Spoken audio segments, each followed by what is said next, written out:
여러분들 어린 시절에 동화나 뭐 만화나 이런 것들 중에서 기억나시는 것들이 있나요? 사실 이제 뭐 어린 시절에 고전 동화나 뭐 전래 동화나 혹은 뭐 그림 동화나 이런 것들을 많이 본 적이 있었을 거예요. 사실 이거를 질문을 하려고 하다가 이제 생각을 해보니까 나는 어떤 동화가 생각이 날까 생각해 봤더니 기억이 안 나더라고요. 네, 너무 오래된 것 같아요. 그래서 사실 동화에서 우리가 기억하는 게 사실 그 내용도 내용을 기억하지만 무엇보다도 거기에서 교훈하고자 하는 내용이 우리에게 조금 깊이 생각이 남는 것 같아요. 그래서 그것을 우리가 좀 많이 기억을 하고 있는 것 같습니다. 근데 여러분들 어린 시절에 들었던 그 동화나 보았던 만화나 이런 것들을 보면은 거기에서 이제 공통적으로 교훈하고 있는 내용들이 있어요. 그게 뭐죠?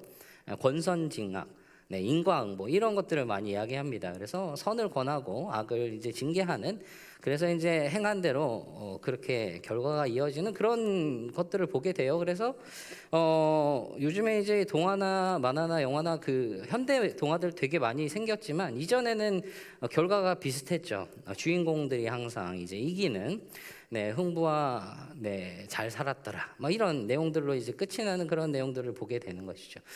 그런데 요즘에 이제 얼마 전에 핫했던 드라마가 이제 시즌 2가 한다고 하는데 티저 영상이 이렇게 올라왔어요. 거기에 뭐 이러더라고요. 세상에 인생에 권선징악, 인과응보만 있는 줄 아냐? 이렇게 이런 문구가 있는 걸 보게 되었습니다. 사실 그게 현실이라는 거죠. 사회적 위치나 부나 권력 속에 악인, 악해 보이는 사람들이 혹은 선한 사람들을 괴롭히고 있던 그런 사람들이 오히려 더 큰 위치에 차지하고 더 떵떵거리며 살아가고 더 큰 부를 누리며 살아가는 모습들을 우리는 현실 속에서 매일매일 보고 있다는 것이죠. 그런 모습 속에서 의인들이 정말 착하게 살아가는, 법 없이도 살겠구나 하는 사람들이 오히려 더 큰 어려움을 겪고 고통을 겪고 그런 모습들을 우리는 보게 된다는 것입니다. 사실 성경 속에서도 그런 현실의 모습들이 분명하게 있어요. 구약에 보면 하박국 선지자라는 선지자가 있는데요. 하나님께 정말 간절하게 막 호소를 합니다. 애타게 호소를 해요. 뭐라고 호소를 하냐면 악인이 왜 의인을 괴롭히는데 그냥 내버려 두십니까? 라는 거죠. 악인이 왜 의인보다 훨씬 더 잘 사는 것 같아 보이는데 왜 그냥 내버려 두십니까? 라는 그런 질문을 계속 던지고 있다는 거예요. 이 하나님께서 이제 보면은 이 이스라엘 백성들이 사실은 자신들의 잘못 때문에 불순종에 대한 징계를 받는 그런 모습들을 보게 되거든요. 사실 주위의 나라들이 이 사사 시대로부터 시작을 해서 왕정 시대나 특히 이제 포로 시대에 이르러서는 정말 이제 주위의 나라들이 이스라엘 백성들을 괴롭히고 핍박하는 그런 모습들을 보게 됩니다. 그런데 이제 하박국 입장, 이스라엘 백성들의 입장에서는 무엇이에요? 우리는 의인인데, 우리는 하나님의 백성인데 저 할례 받지 못한 저 이방인들에게 우리가 고통을 당하고 핍박을 당하는데 왜 하나님은 그냥 그대로 내버려 두시느냐라는 그런 생각과 질문들을 던져보고 있다는 것이죠. 그것이 이제 사실은 우리 삶 가운데 일어나고 있는 그 모습과도 같다는 거예요. 우리도 매일매일 던지고 있는 그 질문이 이 하박국 선지자가 던지고 있던 그 질문과 이어진다는 것이죠. 사실 징계가 아닌 사람들도 많아요. 성경에 보면 징계가 아님에도 법 없이도 살 것 같은 그런 사람인데도 고통을 당하고 어려움을 겪고 있는 그런 모습들을 보게 되는 것이죠. 정말 큰 고난과 역경을 겪으면서 살아가는 그런 모습을 봅니다. 의문이 너무나도 드는, 왜 이 사람은 이런 고통과 고난을 당해야 할까라는 사람이 바로 오늘 본문의 욥이라는 사람인 것이죠. 작년 말부터 이제 올해 초까지는 찡큐티의 본문이었는데 이 본문에서 있던 이 욥이 우리가 잘 알고 있는 여러 가지 이야기들이 있어요. 사실은 이 욥기가 시가서인데 시로 이루어져 있죠. 근데 앞뒤의 이야기들이 이야기로 이루어져 있어요. 이야기로. 그 부분이 1장, 2장 그리고 오늘 우리가 읽었던 그 이후의 7절부터 마지막 절까지는 이야기로 이어져 있는데 사실 우리가 잘 알고 있는 내용들은 바로 그 이야기인 것이죠. 욥의 살아왔던 이야기들, 그리고 고통당하는 이야기들, 그리고 마지막에 회복이 되는 이야기들을 보게 됩니다. 이 모습 속에서 이 욥이라는 사람이 고대 인물로 알려져 있어요. 족장 시대를 살아가고 있었던 그런 사람으로 알려져 있는데, 이 욥은 굉장히 신앙적으로 영적으로 훌륭한 사람이었다라고 평가를 하고 있습니다. 바로 이 욥기서를 시작을 하면서부터 이 욥을 평가하는 말이 바로 이래요. 욥기 1장 1절에서 이렇게 말합니다. 우스 땅에 욥이라 불리는 사람이 있었는데 그 사람은 온전하고 정직하여 하나님을 경외하며 악에서 떠난 자더라라고 이야기를 하고 있는 것이죠. 정직하고 온전하고 하나님을 경외하고 악에서 떠난 사람이라고 그렇게 평가를 하고 있는 것이에요. 고대 이런 사람들 중에서는 이제 창세기 6장 9절에 의인이었고 완전한 자라고 평가를 받았던 노아 외에는 이제 욥이 유일한 것이죠. 성경 속에서 이렇게 온전하고 정말 정직하게 살아가고 있는 이런 욥이라는 사람에게 어떤 일이 벌어졌는지 오늘 본문을 우리 함께 보게 되는 것입니다. 사실 이제 영적으로 오늘 온전하고 또 정직하고 여호와를 경외하고 악에서 떠났던 그런 모습인데 영적으로 굉장히 훌륭한 모습을 보여주고 있죠. 그런데 이 욥은 물질적으로도 굉장히 부를 누리고 있는 훌륭한 사람이었다고 이제 평가를 하고 있습니다. 양이 7천이었고요, 낙타가 3천이었고 소가 500결이 그러니까 1000마리죠. 거기에다가 암나귀가 500입니다. 그러면 다 합하면 몇이에요? 11,500마리. 어마어마한 가축들입니다. 어마어마한 가축들이 이렇게 쫙 펴져 있는 그런 모습이에요. 자기가 가지고 있는 그 가축들. 그러면 그 가축들을 치기 위해서 많은 종들 또한 그에게 딸려 있었겠죠. 그리고 또한 누가 있었냐면 자녀들도 많았습니다. 자녀가 10명 있었어요. 아들이 7명이고 딸이 3명 있었습니다. 고대 근동의 고대 문화에서 어떤 사람이 복을 받았다라고 할 때 무엇으로 평가를 하냐면 하나가 이제 물질적인 물, 보이는 이렇게 가축이나 땅이나 무언가가 많은 사람들을 이제 이야기를 하고요. 또 하나는 장수를 이야기를 합니다. 오래 살아가는 사람들을 이야기를 하고 마지막 하나가 이제 자식이에요. 자녀의 복. 자녀가 많은 사람들이 복을 받았다라고 이야기를 하죠. 그래서 반면에 자녀를 갖지 못하는 여인들에 대해서 오히려 저주를 받았다라고 이야기하던 본문이 여기저기 성경 여기저기에서 볼 수가 있던 거예요. 그래서 이 욥이라는 사람이 있는데 욥이라는 사람이 이제 자녀도 많고 물질적으로도 부유하고 이런 사람인데 아까 영적으로 굉장히 훌륭한 사람이라고 했잖아요. 하나님을 경외하는 사람이라고 했는데 이 사람이 하던 일이 있어요. 자녀들이 생일마다 자녀들의 모여서 잔치를 하는데 그때마다 욥이라는 사람이 했던 일이 있습니다. 무엇이었냐면 제사였어요. 번제를 드렸죠. 왜 드렸냐면 1장 5절에 이렇게 말합니다. 욥기 1장 5절에 보면 그들이 차례대로 잔치를 끝내면 욥이 그들을 불러다가 성결하게 하되 성결하게 했습니다. 그리고 아침에 일어나서 그들의 명수대로 번제를 드렸으니 이는 욥이 말하기를 혹시 내 아들들이 죄를 범하여 마음으로 하나님을 욕되게 하였을까 함이라. 욥의 행위가 항상 이러하였더라. 이렇게 말하고 있다는 거예요. 혹시 지금 이 아들들이 자녀들이 죄를 범해서 이제 범죄나 이렇게 제사를 드린 것이 아니라 혹시나 이 아이들이 알게 모르게 죄를 지었을까봐 이들을 위하여 번제를 드리고 있는 그런 모습들을 보여주고 있다는 것이죠. 그리고 이게 단순히 일시적으로 끝나는 것이 아니라 뭐라고 말해요? 항상 이러하였더라. 항상 이랬던 모습을 보여주고 있다는 것이죠. 욥의 이러한 모습이 사실 욥의 굉장히 영적이고 훌륭한 그런 모습들을 보여주고 있습니다. 그리고 물질적으로도 굉장히 부유한 모습들을 보여주고 있어요. 동방에서 가장 훌륭한 사람, 가장 큰 부자라고 그렇게 이야기할 정도로 욥은 그 지역 내에서도 가장 유명한 사람이었을 겁니다.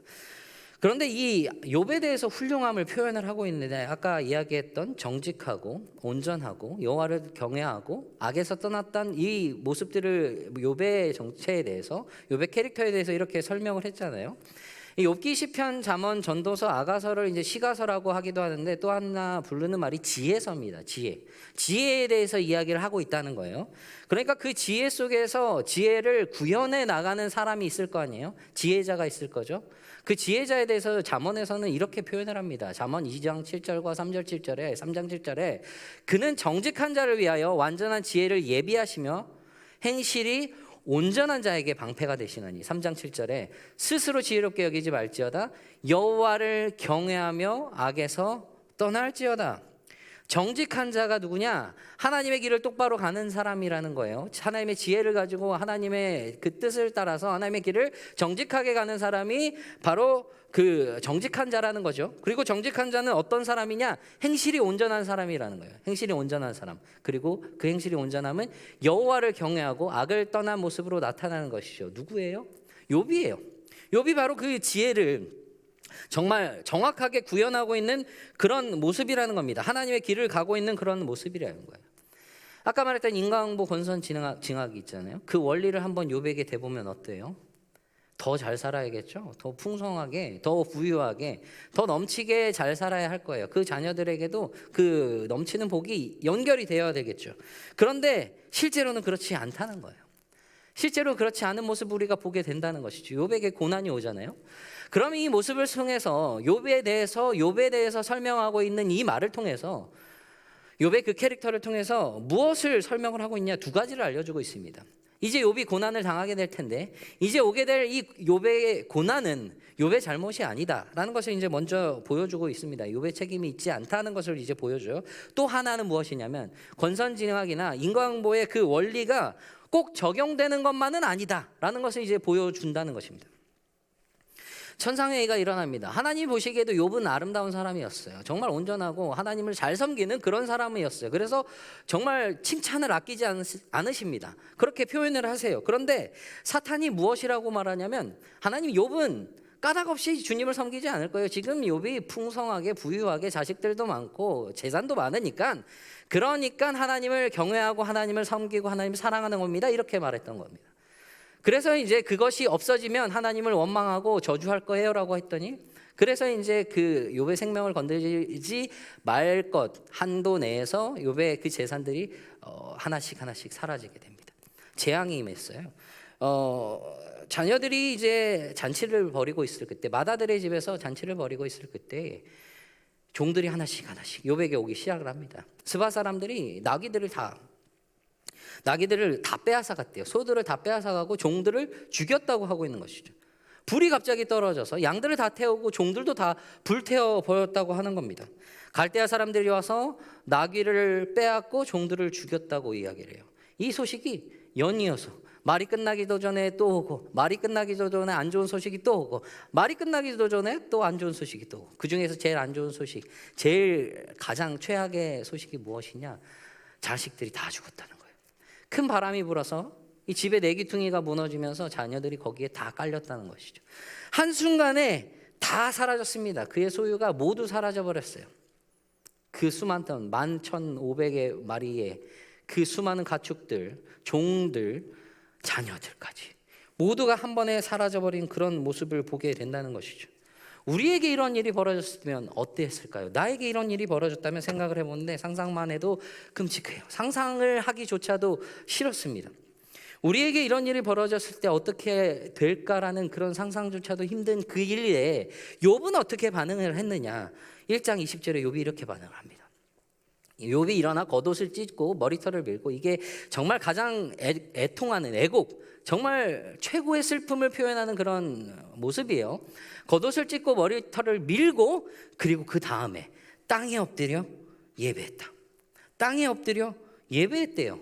무엇이라고 예배했냐면 욥기 1장 21절에 이르되 내가 모태에서 알몸으로 나왔었은즉 또한 알몸이 그 길이로 돌아가올지라. 주신 이도 여호와시오 거두신 이도 여호와시오니 여호와 이름이 찬송을 받으실지니어다. 그렇게 말하고 있다는 거예요. 하나님을 욕하지 않았습니다. 비난할 대상을 찾지도 않았어요. 어떤 특정한 다른 원인들을 찾으려고 하지도 않았습니다.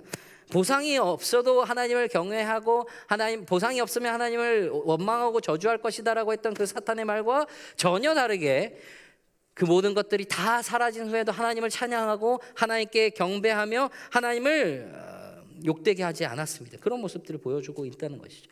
하나님의 절대 주권을 인정을 하면서 고백을 하는 그런 욥의 모습을 보여주고 있어요. 인과응보 권선징악의 원리가 아니었다고 보여주고 있다는 겁니다. 22절에서 1장 22절에서 하나님을 원망하지 않고 범죄하지 않다라고 말하면서 1장이 끝을 맺고 있어요. 욥이 보여야 할 최선의 모습이 여기에서 다 나왔습니다. 하나님을 원망하지도 않았고요. 하나님은 오히려 경외하고 찬양했습니다. 보여야 할 모습들 다 보였어요. 그러면 이후의 일을 우리는 어떻게 기대를 할까요? 회복이 되겠구나 라고 기대할 수 있게 되겠죠. 그러나 어떤 일이 벌어지냐면 더 큰 일들이 벌어집니다. 한 번 더 고통이 임해요. 육체적인 고통까지 이제 오게 됩니다. 발바닥부터 정수리까지 종기가 가득 차요. 긁어요. 기와장으로 피가 잔뜩 날 때까지 벅벅 긁는 그런 모습을 보여주고 있다는 것이죠. 옆에서 보다 못한 아내가 뭐라고 말하냐면 차라리 하나님을 욕하고 죽으라고 그렇게 말할 정도로, 옆에서 보고 있는 아내가 그렇게 말할 정도로 욥이 괴로워하고 있는 그런 모습을 보여주고 있습니다. 그러나 욥은 그렇지 않아요. 하나님을 욕하지 않습니다. 우매한 그 말이라고 아내를 꾸짖고 하나님을 욕하지 않는 그런 모습을 보여주고 있어요. 자, 인과응보와 권선징악의 논리라면, 그 원리대로라면 여기서 욥은 회복이 되어야겠죠. 그럼 어디로 가야 돼요? 42장 마지막 장으로. 근데 중간에 그 다른 이야기들이 있어요. 시에 대해 친구들과의 그 내용들이 있다는 것이죠. 현실은 그렇지 않다는 거예요. 욥이 그 고난을 견뎌나가는 그런 과정들을 보여주고 있다는 거. 그럼 욥기가 이야기하는 게 욥이 인내함으로 그 고난을 견딘 그 믿음을 칭찬을 하는, 그리고 하나님께 대한 그 고백을, 그걸 칭찬하는, 그것을 이야기를 하는 걸까요? 그거는 욥기의 절반만을 이야기를 하는 걸 겁니다. 하나님의 주권은 사람의 지혜로 다 이해할 수 없다라는 그런 전제하에 우리가 분명히 욥기 통해서 보아야 할 모습이 있다는 거예요. 그래서 하나님의 그 주권이 우리의 지혜로는 다 이해할 수 없기 때문에 사람의 지혜로 볼 때 하나님께서 행하시는 그 많은 일들이 때로는 왜일까? 까닭이 없어 보이고 이유가 없어 보이고 전혀 아무런 연관이 없어 보이는 그런 때가 있다는 거예요. 그러나 하나님께서 하시는 그 일에는 분명한 계획과 이유가 있다는 것이죠. 그러면 반대로 사람이 하나님을 경외하는 데는 까닭이, 이유가, 대가가, 그것도 없어야 한다는 것을 우리는 보아야 한다는 것입니다. 상황이 전혀 나아지지 않았어요. 친구들이 막 옵니다. 위로를 할 줄 알았더니 위로가 전혀 안 돼요. F T 이야기를 하잖아요. 네, 위로를 전혀 안 하고 오히려 이 욥을 막 꾸짖어요. 욥을 막 꾸짖는데 뭐라고 이야기를 하냐면, 욥이 잘못됐다. 네가 지금 너 잘못을 해서 이 일들이 벌어진 거야. 이 일들을 해결하려면 너가 회개하고 돌이키고 하나님 앞에 무릎 꿇고 나아가야지 이 일들이 회복이 될 거야 라고 그렇게 잘못을 꾸짖으면서 해결 방안을 자꾸 알려주려고 합니다. 친구들도 분명히 하나님을 경외합니다. 하나님의 절대 주권을 인정을 해요. 그러면서 고백을 합니다. 그리고 하나님의 절대 선을 인정을 합니다. 선하신 하나님을 인정을 해요. 그러나 그것을 인과응보의 원리대로 이해를 한다는 것이죠. 너가 잘못을 했으니까 이런 고난이 너에게 펼쳐진 거야. 그렇다고 이제 이야기를 한다는 것이죠. 이유 없는 고난은 없다. 의인이 고난을 당하는 경우는 없다라고 그렇게 이야기를 하고 있는 것이죠. 엘리바스도 빌닷도 소발도 그렇게 연속해서 돌아가면서 욥에게 와서 욥에게 돌이키라고 그렇게 이야기를 하고 있다는 것이죠. 이들의 착각이 하나 있었어요. 무엇이냐면 인간의 지혜로 하나님의 그 주권을 헤아릴 수 있다라고 착각을 하고 있다는 것이죠. 반면 욥은 그들과 주장하는 바가 달라요. 무엇이었냐면 너무 힘들어요. 일단 너무 힘들어요. 일단 그게 1번이에요. 너무 고통스럽습니다. 하나님.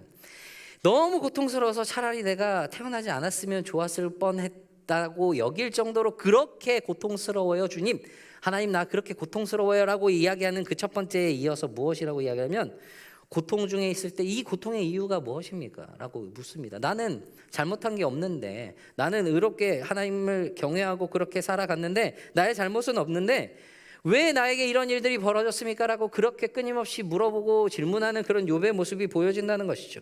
그러면서 하나님의 절대 주권을 분명하게 고백을 합니다. 주신 이도 여호와시요 거두신 이도 여호와시라고 분명하게 고백하는 욥의 모습이 처음부터 그렇게 드러나고 있어요. 그러나 거기에서 분명한 욥의 고백이 또 하나가 뭐냐면, 인간의 지혜로 하나님의 그 모든 것들을 다 헤아릴 수 없다라는 것이 욥의 고백입니다. 나는 무지해요. 나는 다 알지 못해요. 그래서 하나님이 나의 것들을 다 아시고 나의 길들을 인도하시고, 그렇기 때문에 내가 이 고난 속에서도 하나님을 붙들어야 한다는 것을 욥은 이해를 하고 있다는 것이죠. 그러나 고통스러워요. 그것을 분명히 알고 있기 때문에 욥기에서 너무나도 유명한 찬양 있잖아요. 욥기 23장에서 10절에 이렇게 말합니다. 그런 내가 가는 길을 그가 아시나니 나는 무지합니다. 내가 갈 길 모르겠어요. 이 고난 속에서 내가 어떻게 헤쳐나갈지 주님 모르겠습니다. 그러나 나의 길 주가 아시나니 그가 나를 단련하신 후에는 내가 순금같이 되어 나오리라. 정금같이 되어 나아가리라. 그렇게 고백을 하고 있는 모습이 보여진다는 거예요. 이 고난의 배후 가운데 여전히 하나님께서 주권 가운데 섭리하고 계시다는 것을 인정을 하면서 그 섭리를 붙들며 주께서 나의 길을 아시는 그곳으로 내가 나아갈 때 거기에 주님께서 나를 단련시키시는 모습이 분명하게 있다는 것을 인정하고 따라가는 모습을 보여주고 있다는 거예요. 그러나 여전히 어때요? 아직 고난인 것이죠. 이유를 알 수 없은 그 답답함들이 계속 그 마음 가운데 있을 거예요. 고구마 100만 개라고 하죠. 그 답답한 상황이 너무나도 계속 이어지는 그런 모습을 볼 수밖에 없다는 거예요. 거기에 한 사람이 또 더해집니다. 엘리후라는 사람이에요. 굉장히 다 이 욥과 친구들에 비해서 어린 사람이었어요. 그래서 어른들이 하는 이야기니까 그냥 옆에서 이제 조용히 보고 있었습니다. 그런데 본인이 보기에 답답해 보였나 봐요. 그래서 끼어들었습니다. 보다가 답답해서 끼어들었대요. 욥과 이 친구들이 욥도 비판하고 이 친구들도 모두 비판을 하고 있는 것이죠.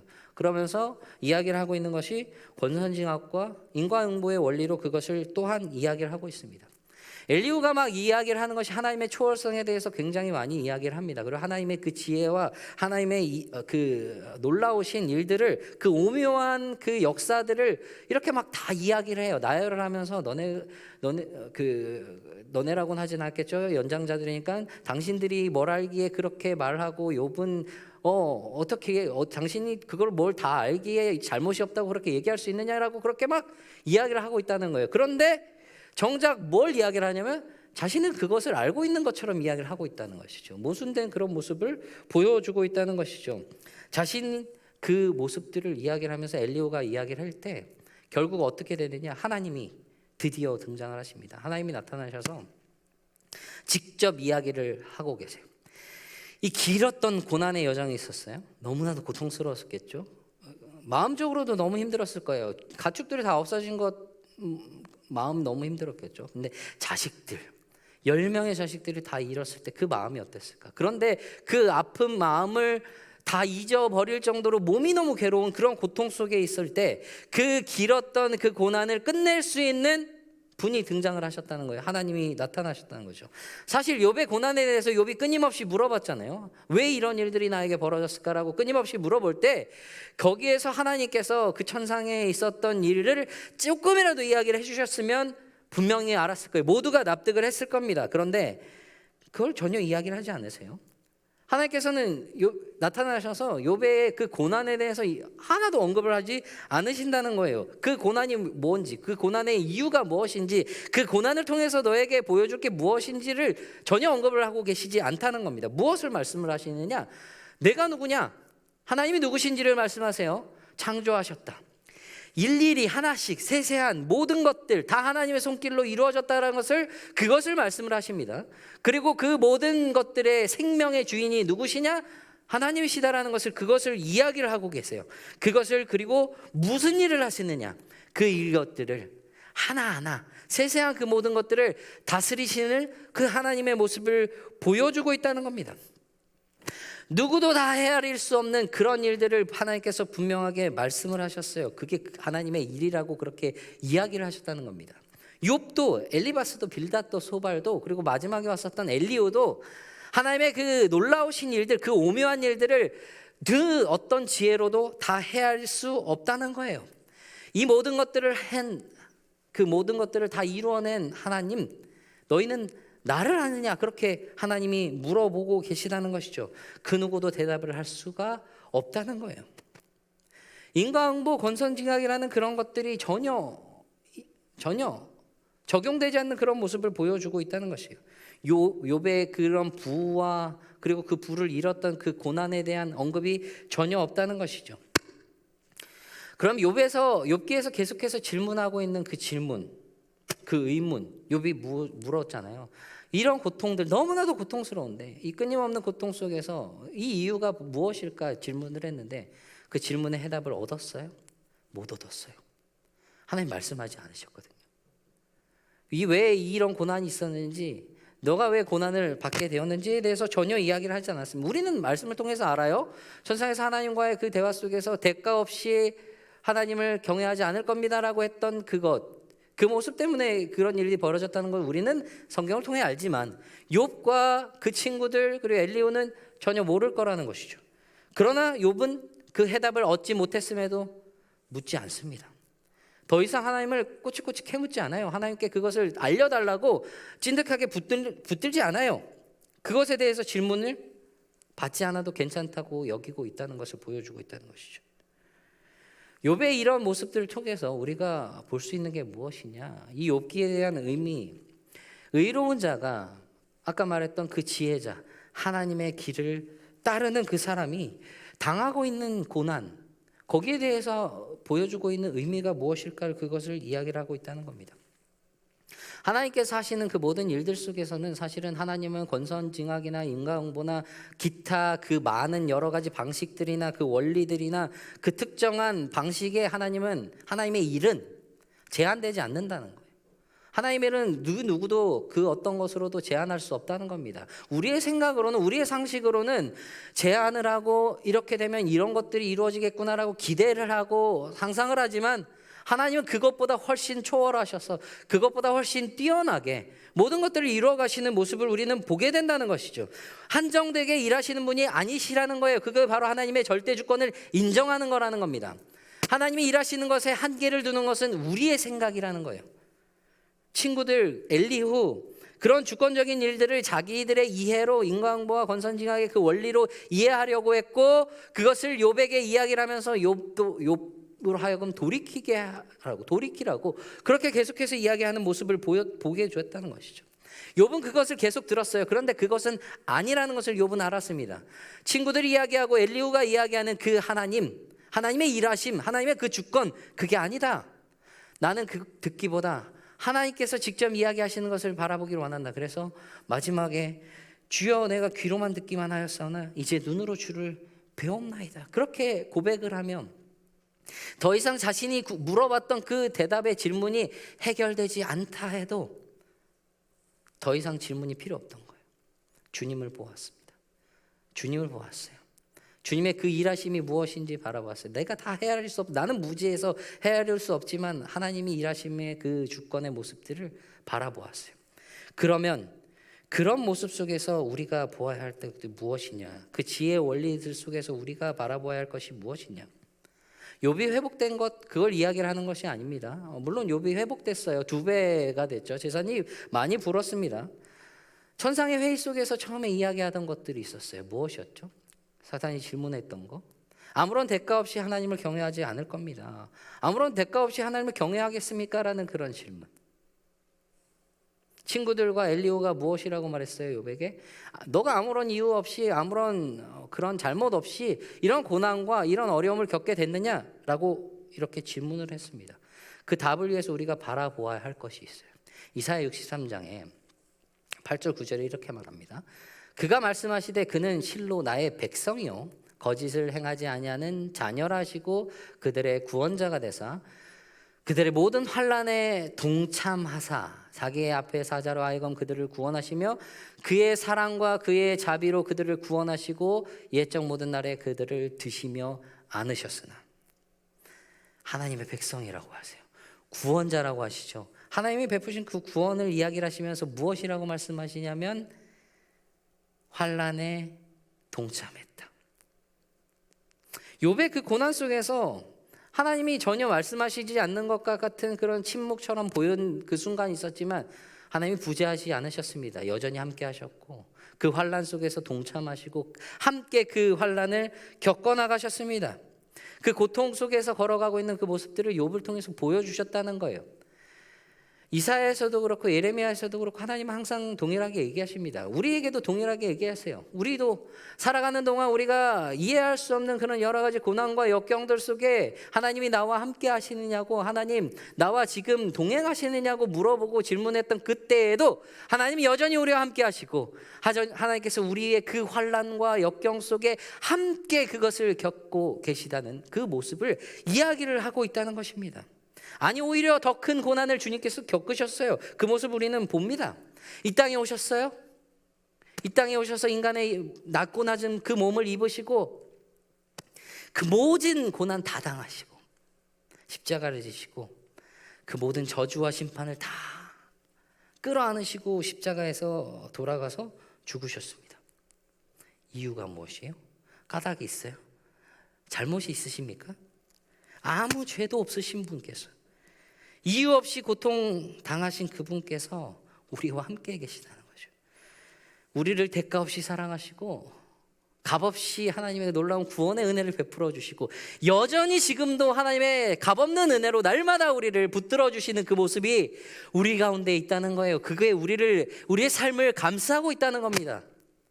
그것을 아는 사람이 지혜자의 걸음이라는 거예요. 주님의 길을 걸어가는 사람은 바로 그것을 아는 사람이라는 겁니다. 바로 그러면 그것을 아는 우리에게 어떤 질문이 던져질까요? 그 질문이 우리에게 다시 돌아옵니다. 하나님을 경외하는 이유가 무엇이냐? 아무런 대가 없이, 아무런 그런 까닭 없이 하나님을 경외하고 하나님을 섬기고 하나님을 사랑할 수 있느냐? 우리에게 여러 번 고난과 역경과 그 모든 것들이 다 있어서 힘들고 어려운 상황 속에서도 하나님을 섬기고 예배하는 일 끊어지지 않을 수 있느냐? 그것을 우리에게 질문하고 있다는 겁니다. 하나님 그 자체로, 하나님은 그분 그 자체로, 그 존재 자체로 찬양 받으시기에 합당한 분이시고 예배 받으시기에 합당하신 분입니다. 오직 주님만 영광 받으실 분이시라는 거예요. 고난 속에서 우리는 그것을 잊을 때가 너무나도 많다는 겁니다. 알 수 없는 고통 속에서 우리 자신을 바라볼 때가 너무나도 많다는 겁니다. 그 고통을 바라볼 때가 너무나도 많다는 거예요. 그런데 오늘 말씀을 통해서 분명히 보여주고 있습니다. 이유 없이 우리에게 사랑하시는, 이유 없이 우리에게 값없이 우리에게 긍휼을 베푸시는, 사랑을 베푸시는 주님을 볼 때 나의 고통과 고난은 전혀 고통과 고난으로 여겨지지 않는다는 거죠. 대가 없이 값없이 사랑하시는 주님을 바라볼 때 그때 나의 고난이 아니라 주님을 바라보게 된다는 거예요. 그런 모습이 우리 가운데 있어야 할 줄 바랍니다. 우리의 마음속에 여전히 있는 고통과 갖고 있는 그런 환난 속에서 그 고통과 환난에 집중하고 거기에 빠져버리는 것이 아니라 그 모든 것보다 초월하시고 초월하여 일하시는 주님께서 여전히 나와 함께 하시고 그 환난과 고난 초월해 계신 그 모습을 우리에게 보여주셨으니 그것을 보며 우리가 날마다 걸어가며 주님을 붙드는 우리의 모습이 있어야 한다고, 그렇게 주님은 우리에게 말씀하시고 요구하고 계시다는 것이죠. 그 질문이 우리에게 던져졌을 때 대가 없이 주님을 사랑할 수 있느냐? 값 없이 주님을 사랑할 수 있느냐? 예, 주님, 제가 그렇게 하겠습니다 라는 그 고백으로 나아가는 우리가 되길 바랍니다. 또한 주님께서 값없이 주신 그 사랑과 은혜를 우리의 이웃들에게, 또 우리를 만나고 있는 모든 사람들에게 나누고 베푸는 그런 우리의 모습이 결국은 하나님의 길을 따라가는, 하나님의 지혜자의 모습으로 살아가는 우리의 모습이라는 것을 분명히 믿고 나아가는 저와 이 자리에 계신 모든 청년 여러분들이 되시기를 간절히 바랍니다. 오늘 이 시간 우리 함께 찬양할 건데요, 찬양의 가사가 이래요. 하나님은 날 참 사랑하신다. 하나님 참 사랑하신대요. 날 참 사랑하신대요. 세월이 묻혀도 현실에 갇혀도 잊고 살아갈 때 그냥 살다가도. 근데 이 찬양의 제목이 뭔지 아세요? 아 맞다. 아 맞다. 세월에 갇혀서 살아가는, 현실에 갇혀서 살아가는데 아 맞다, 돌이켜보니까 하나님이 날 사랑하신대요. 그 값없는 사랑이 여전히 나를 붙들고 계시다는, 그걸 바라볼 때 우리의 고통과 고난과 우리의 역경들, 우리의 여러 가지 고민들, 삶의 염려들 다 이겨낼 수 있다는 것이죠. 그것을 바라보며 나아갈 때 우리의 그 현실 속에 파묻혀 살아가는 것이 아니라 날 사랑하시는 주님을 붙들며 나아갈 수 있게 된다는 겁니다. 그런 마음으로 우리 이 시간 함께 하나님이 날 참 사랑하시네 찬양하도록 하겠습니다.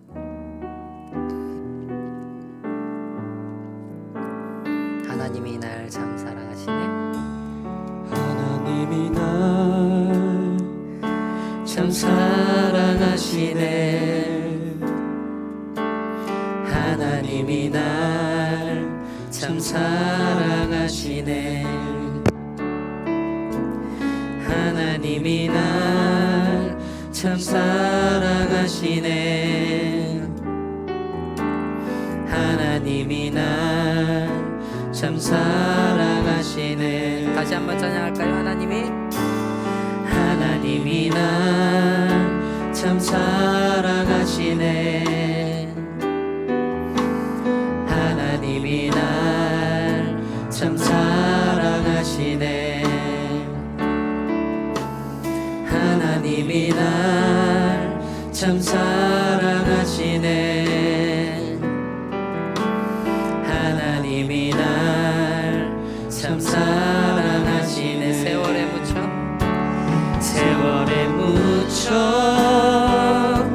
또 현실에 갇혀 잊고 살다가도 그냥 살다가도 어느 날 문득 생각해보면 하나님이 날 참 사랑하시네. 다시 한번 찬양하겠습니다. 하나님이 날 참 사랑하시네. 하나님이 날 참 사랑하시네. 하나님이 날 참 사랑하시네. 하나님이 날 참 고백할까요? 하나님이 날 참 사랑하시네. 하나님이 날 참 사랑하시네. 하나님이 날 참 사랑하시네. 하나님이 날 참 사랑하시네. 하나님이 날 참 사랑하시네. 세월에 묻혀 또 현실에 갇혀 그냥 살다가도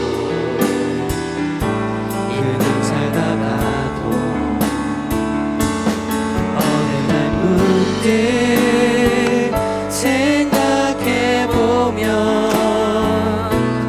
하나님이 날 참 한 번만 더 고백해보시면 마음의 손들어 주시길 사랑하십니다. 하나님이 날 참 사랑하시네.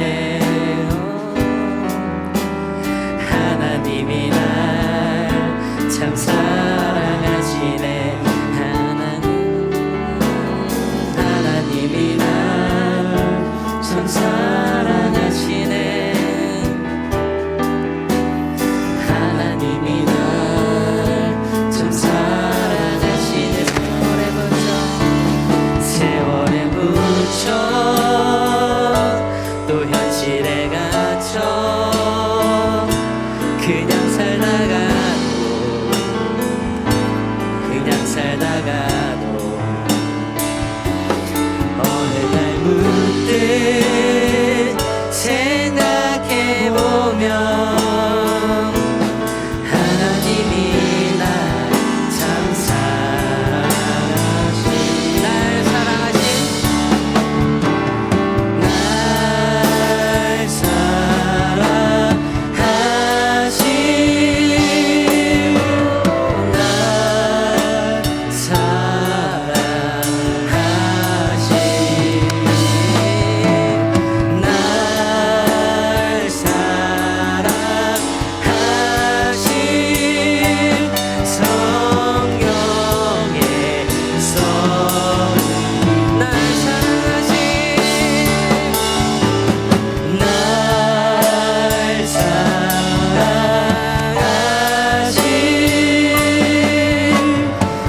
살아가시는 주님만을 바라보겠다고, 우리의 고통과 우리의 고난과 우리의 염려와 우리의 걱정들을 바라보는 것이 아니라 오직 우리를 사랑하시는 주님만을 바라보고 나가겠다고, 이 시간은 우리 한 마음으로 함께 기도하며 나가도록 하겠습니다.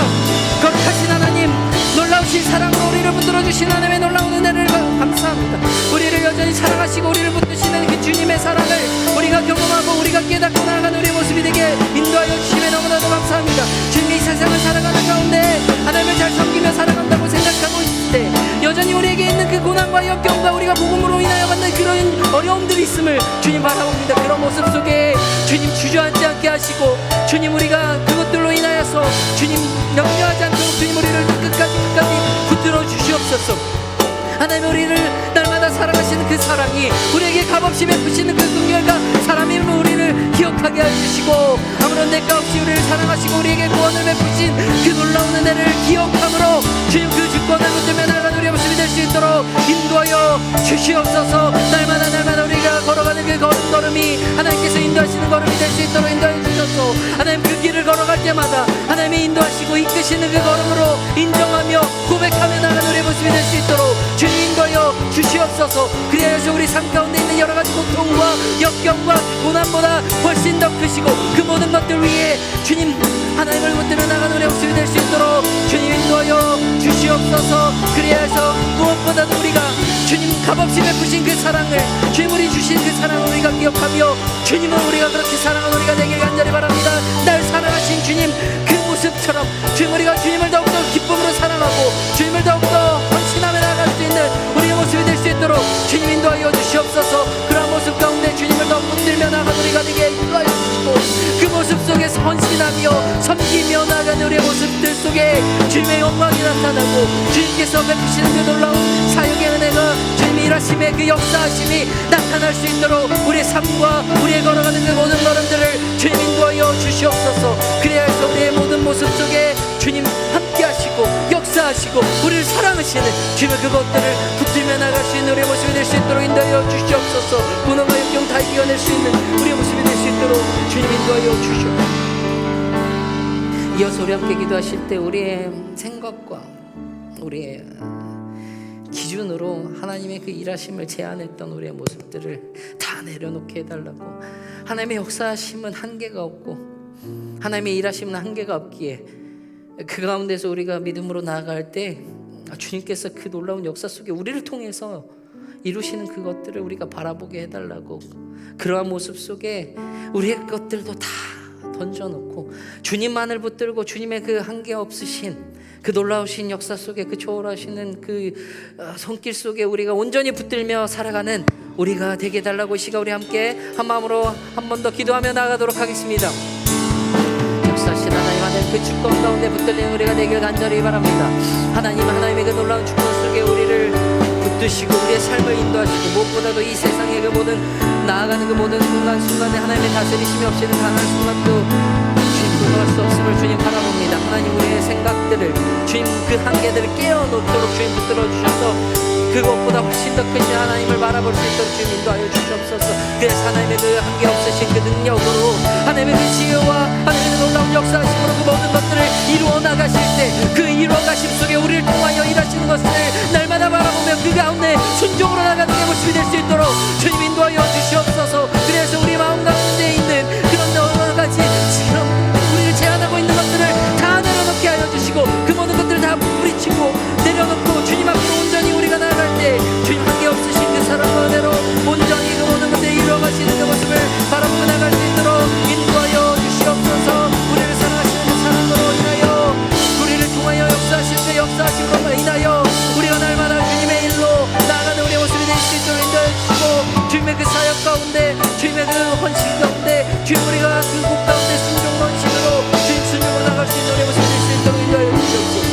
주님의 말씀에 굳게서 우리가 되게 하여 주시고 주님의 말씀 가운데 우리가 헌신하며 나갈 수 있는 우리의 모습이 인도하여 주셔서 우리가 주님 우리에게 날마다 주님 질문하시는 그 질문 속에 주님 우리가 흔쾌히 주님 온전하게 주님의 길을 따라가고 있습니다라는 그런 지혜자의 모습을 온전하게 걸어갈 수 있는 우리의 모습이 될 수 있도록 주님 인도하여 주시옵소서. 내 마음으로 나갈 수 있는 우리의 모습이 될 수 있도록 주님 인도하여 주시옵소서.